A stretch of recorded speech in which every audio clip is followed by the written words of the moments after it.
Hello students, fourth chapter start किया था हमने। ओके, नेक्स्ट हमारा क्या है? हमारे पास तीन तरह के मिरर्स होते हैं, plane mirror, convex mirror and the concave mirror, जो हम अपने डेली लाइफ में यूज़ करते हैं। जैसे हमारा जो ड्रेसिंग टेबल होता है उसमें हम जो मिरर यूज़ करते हैं that is a plane mirror. Okay, अब जो हमारी लिफ्ट्स होती हैं, आप लिफ्ट्स में जाते होंगे, वहाँ पे भी मिरर लगा हुआ होता है। वो मिरर भी आपका कैसा होता है? प्लेन मिरर होता है। ओके, अब जो आपके पास दो मिरर और होते हैं that is convex mirror and the concave mirror. Okay, convex mirror और कनकेव मिरर को हम क्या बोलते हैं कंबाइन करके? स्फेरिकल मिरर्स होते हैं, क्योंकि ये जो मिरर होते हैं ये आपके क्या होते हैं? एक स्फेयर से बनाए जाते हैं। एक मिरर आपका क्या होता है? बाहर से उभरा हुआ होता है जहाँ पे रिफ्लेक्टिंग सरफेस होता है, दूसरा क्या होता है? अंदर से रिफ्लेक्टिंग सरफेस होता है। ओके, अब आप देखो यहाँ पे दिया हुआ आपको, convex mirrors have reflective surface that curve outward. Okay, जो आपका क्या होता है? बाहर की तरफ निकला हुआ होता है। जैसे आपका जो स्पून है, स्पून को आप क्या करो, दो पोर्शन होते हैं, एक क्या होता है? अंदर की तरफ धंसा हुआ होता है एक पोर्शन, दूसरा क्या होता है? बाहर की तरफ। जो बाहर वाला पोर्शन होता है, जैसे आप स्पून से फीड करते हो, ओके, तो जो नीचे वाला पोर्शन होता है स्पून का, वो आपका क्या होता है? कन्वेक्स मिरर होता है।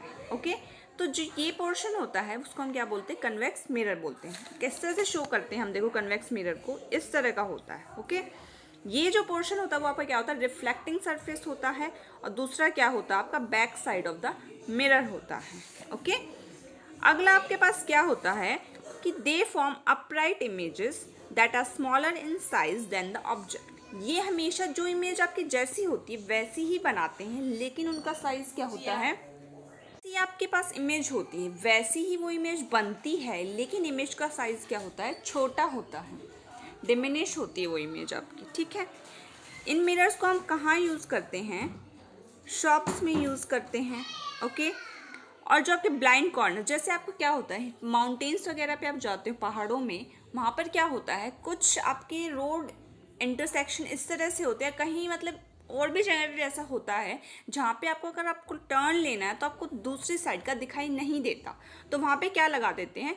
कन्वेक्स मिरर लगा देते हैं, ताकि आपको दूसरी साइड का दिखाई दे सके। कि दूसरा क्या होता है, जो कार होती है, दो मिरर्स होते हैं, रियर व्यू मिरर्स होते हैं, और दूसरा क्या होता है? साइड मिरर्स होते हैं। दोनों में आपके क्या लगे होते हैं? कन्वेक्स मिरर्स लगे हुए होते हैं। ओके, कन्वेक्स मिरर्स क्यों लगे हुए होते हैं? क्योंकि कन्वेक्स मिरर में आपके पास क्या होता है?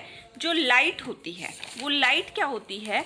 डाइवर्ज करती है। जैसे मान लो ये आपका कन्वेक्स मिरर है, ठीक है, बताया था ये रिफ्लेक्टिंग सरफेस है, और ये क्या है? पॉलिश्ड होता है। लाइट हमेशा क्या आएगी? स्ट्रेट लाइन में आएगी आपकी। लाइट यहाँ से ट्रेवल करके आई, लेकिन कन्वेक्स मिरर की क्या प्रॉपर्टी होती है कि ये हमेशा लाइट को डाइवर्ज करेगा। ओके, डाइवर्ज का मतलब क्या बताया था? कि वो आपकी फैल जाती है। ठीक है, तो क्या होगी? जो भी रे ऑफ लाइट यहाँ पे पड़ेगी वो क्या हो जाएगी? डाइवर्ज हो जाएगी। ओके, कभी भी वो एक पॉइंट पे फोकस नहीं होंगी। ओके, तो इसीलिए हम क्या करते हैं? कन्वेक्स मिरर्स जो होते हैं आपका एक ब्रॉडर एरिया कवर करते हैं, और ब्लाइंड कॉर्नर्स पे भी हम इसीलिए क्या करते हैं? हम कन्वेक्स मिरर्स का यूज़ करते हैं। क्यों? क्योंकि ये लाइट को फोकस नहीं करता है। ओके, दूसरा क्या है? इसी वजह से क्या बताया मैंने आपको, कन्वेक्स मिरर की क्या प्रॉपर्टी है? ये लाइट को क्या कर देते हैं? डाइवर्ज कर देते हैं, इसलिए हम इनको क्या बोलते हैं? डाइवर्जिंग मिरर्स बोलते हैं। Okay, next is convex mirrors. Okay, अब जो कन्वेक्स मिरर होता है आपका, स्पून लेके देखिए आप, जिस स्पून का अंदर वाला पोर्शन, जिस पोर्शन पे आप अपना कोई भी मटेरियल रख के फीड करते हो, उसको अगर आप उस स्पून को आप अपने फेस के सामने रखोगे, अगर उसको दूर रखोगे उस स्पून को, ठीक है, तो क्या होगी? आपकी जो इमेज होगी वो उल्टी बनेगी, इन्वर्टेड इमेज बनेगी। ठीक है, लेकिन जैसे ही आप उस स्पून को अपने पास लेके आओगे फेस के, तो आपकी जो इमेज होती है वो क्या बन जाती है? मैग्नीफाइड हो जाती है और सीधी बनती है। ओके, मैग्नीफाइड का मतलब क्या होता है? कि किसी भी चीज़ का मतलब क्लियर इमेज लेना। ठीक है, कि वो जैसी है वैसी ही दिखे। जैसे माइक्रोस्कोप के नीचे मान लो कोई भी हमारा पाउडर है, जैसे चौक है, चौक का पाउडर बनाया, उसको हम अगर माइक्रोस्कोप के नीचे देखेंगे, that means we are seeing the magnifying image of the chalk powder. Okay, lens किस लिए यूज़ करते हैं हम? जो चीज़ें हम नेकेड आई से नहीं देख सकते वो हम किसके नीचे देख सकते हैं? माइक्रोस्कोप के नीचे देख सकते हैं। ओके, तो माइक्रोस्कोप में जो लेंस लगा हुआ होता है वो भी आपका क्या होता है? कनकेव मिरर होता है। ओके, तो वहाँ पर भी आपका क्या होता है, यहाँ पे अगर आप उसको दूर रखेंगे दैट मीन्स आपकी इमेज क्या बनेगी? उल्टी बनेगी। लेकिन जैसे ही आप उस मिरर को अपने पास लेके आओगे तो आपकी इमेज क्या हो जाती है? मैग्नीफाइड हो जाती है, क्लियर बन जाती है एक इमेज। ठीक है, और वो क्या बनती है? सीधी बनती है। Okay, now if they form upright magnified images if the object is closer. Okay, अब जो आपके शेविंग मिरर्स होते हैं वो किस तरह के होते हैं? कनकेव मिरर्स यूज़ करते हैं हम उसमें। Okay, these mirrors are use by dentist, solar cookers and in car headlights. Car headlights जो आपकी लाइट्स होती हैं कार में, उसमें भी कौन सा मिरर लगा हुआ होता है? कनकेव मिरर लगा हुआ होता है। अब आपका कनकेव मिरर होता कैसा? देखो, ये आपका कनकेव मिरर होता है। ओके, इसका ये वाला पोर्शन क्या होता है? पॉलिश होता है, और ये इसका क्या होता है? रिफ्लेक्टिंग सरफेस होता है। ओके, अब इस पर क्या होगा? जब भी आपकी पैरेलल लाइट इस पर पड़ेगी, ठीक है, पैरेलल लाइट आई तो इसकी क्या प्रॉपर्टी है कि हर एक रे को क्या करेगा? कन्वर्ज करेगा, एक पॉइंट पे फोकस करेगा इमेज को, तभी आपकी इमेज क्या होती है? जब पास लेके आते हैं तो उसको सीधी बनती है और मैग्नीफाइड क्लियर इमेज बनती है। ओके, और इसीलिए हम इस मिरर को क्या बोलते हैं? कन्वर्जिंग मिरर्स बोलते हैं।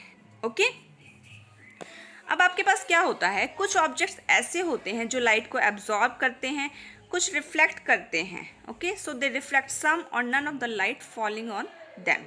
Okay, the amount of light absorb depends on the properties of the materials use to make the object and the colour of the light. अब जो आपका एब्जॉर्ब करेगा, पास करेगा, क्या करेगा, वो किस पर डिपेंड करता है? That depends on the properties of the object. Okay, तो हमारे पास 3 तरह के ऑब्जेक्ट्स होते हैं, transparent, translucent and the opaque objects. तो ट्रांसपेरेंट ऑब्जेक्ट्स क्या होते हैं? जो मैक्सिमम जो लाइट उसके ऊपर पड़ी वो मैक्सिमम लाइट को क्या करेगा? अपने में से पास कर देगा। ओके, जैसे ग्लास मटेरियल्स हैं, ये ट्रांसपेरेंट प्लास्टिक्स हैं, आप उसमें से क्लियरली देख सकते हो। ओके, इसका मतलब क्या है? वो लाइट को क्या कर रहा है? पास कर रहा है, तभी हम उन ऑब्जेक्ट्स को क्या कर सकते हैं? देख सकते हैं। ओके, लेकिन जो ट्रांसल्यूसेंट ऑब्जेक्ट्स होते हैं उसमें से कुछ ही लाइट पास होती है, कुछ क्या होती है? लाइट पास नहीं होती। तो उन ऑब्जेक्ट्स में से हम क्या कर सकते हैं? क्लियरली नहीं देख सकते हैं। जैसे बटर पेपर होता है या कलर्ड ग्लासेस होते हैं। अब इसका एक सबसे अच्छा एग्जांपल होता है, कई घरों में विंडोज़ में जो ग्लास लगा हुआ होता है उस पर छोटे छोटे डॉट्स बने हुए होते हैं। ठीक है, तो वो आपका एक एग्जाम्पल किसका? ट्रांसलूसेंट का है। वो पूरी की पूरी लाइट को पास नहीं करेगा, सिर्फ क्या करेगा? कुछ लाइट को पास होने देगा, बाकी लाइट को क्या कर लेगा? एब्जॉर्ब कर लेगा। ओके, अब ओपेक ऑब्जेक्ट्स आपके क्या होते हैं? लाइट को बिल्कुल भी पास नहीं होने देते। They are opaque objects, we can not see through these objects at all.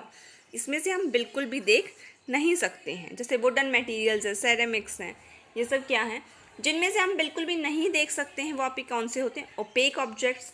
जिसमें से आप थोड़ा बहुत देख सकते हो वो क्या होते हैं? आपके ट्रांसलूसेंट। और जिसमें से आप क्लियरली देख सकते हो वो आपके क्या होते हैं? ट्रांसपेरेंट ऑब्जेक्ट्स होते हैं। ओके, अब आपके क्या होते हैं? शेडोज बनती हैं। ओके,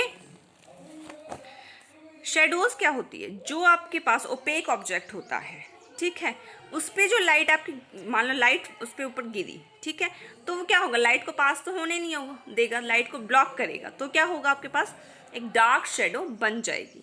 लेकिन ट्रांसलूसेंट ऑब्जेक्ट पे क्या होएगा? एक हल्की सी इमेज बनेगी, डार्क शेडो नहीं बनेगी, क्योंकि वो क्या करेगा? कुछ लाइट को तो पास होने देगा लेकिन कुछ को ब्लॉक करेगा।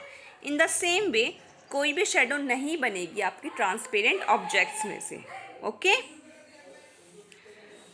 Next is light from the sun may appear white but it is actually a mixture of 7 different colours. अब जो हमें जो लाइट आती है सन से वो हमें क्या दिखती है? वो वाइट कलर की है, बट एक्चुअल में वो वाइट कलर की नहीं होती है, उसमें 7 कलर्स मिक्स होते हैं, तभी उसका कलर कैसा दिखता है? White. That is violet, indigo, black, green, yellow, orange and red. Okay, और इनको हम क्या बोलते हैं? विबग्योर बोलते हैं। ओके, अब जब बारिश होती है, ठीक है, जब वाटर ड्रॉपलेट्स में से सनलाइट आती है तो हमें क्या शो होता है? रेनबो शो होता है। We can see this 7 colours in a rainbow. Rainbows are caused by reflection, refraction and dispersion of light. Okay, अब यहाँ पे हमने सिर्फ रिफ्लेक्शन पढ़ा था, ये जो चीज़ें हैं हम आगे पढ़ेंगे। तो जो लाइट हो, जो रेनबो आपका बनता है वो तीनों प्रोसेस से बनता है, रिफ्लेक्शन, रिफ्रैक्शन और डिस्पर्शन ऑफ लाइट। ओके, तो जब सनलाइट आपके किस पे पड़ेगी, रेन ड्रॉप पे पड़ेगी, तो ये क्या करेगी, रिफ्लेक्ट करेगी। जब वो पास करेगी तो ये क्या करेगी, रिफ्रैक्ट करेगी या बेंड करेगी। ओके, एंड देन डिस्पर्स्ड और सेपरेटेड। रिफ्रैक्ट का मतलब, इसका मतलब क्या हुआ, कुछ लाइट आपकी रिफ्लेक्ट हो गई, ठीक है, कुछ आपकी क्या हो गई, बेंड हो गई, वापस चली गई, और कुछ क्या हो गई, वहीं पर ही एब्जॉर्ब हो गई या डिस्पर्स हो गई। ओके, तो यहाँ पर आपका चैप्टर ख़त्म होता है और अब हम एक्सरसाइज करेंगे।